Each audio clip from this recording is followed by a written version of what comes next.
Ал енді 5-ші тапсырманы былайша орындайсыңдар. Сызғышпен регрессиясыз оқисыңдар.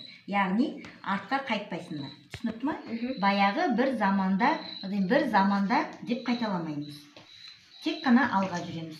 Сызғышпен бүйтіп жартылай жабамыз да оқып көрейік осылай.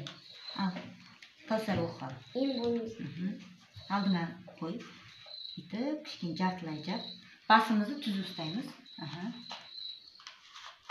Ал оқы.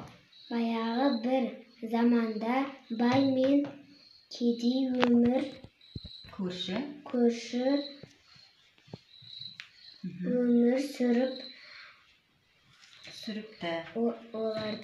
Олардың жартылай жабайық. Көрінбей ме? Неге? Мұны бұлай кішкене болады. Араздығы. Ал жарайды, сәл төмен түсіреміз. Оқы.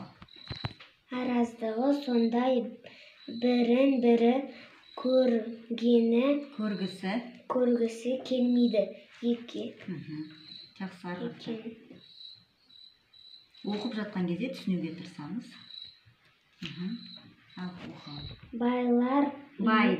Байдың үйі кен әлемі болыпты.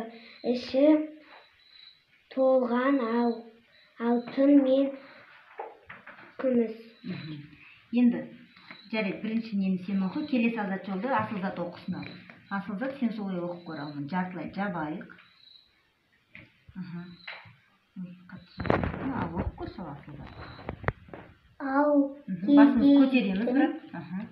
Ал кедейдің үйі ағаштан жасалған, төбесін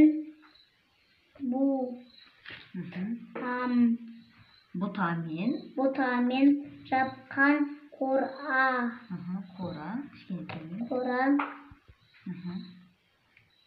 екен, алтын мен күміс тігіннан әзер тауып жепті.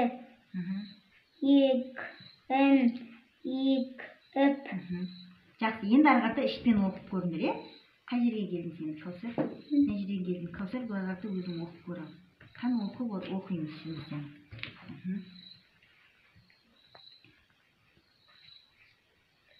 Ал кедейдің үйі ағаштан жасалған, төбесі бұтақ жапқан қора. Сызғышты қоямыз, асылзат. Жоқ, мына жаққа қой сызғышты. Сөйтіп Кәусар құсап оқы. Кәусар құсап қой дейді. Екен алтын мен күміс үйдегі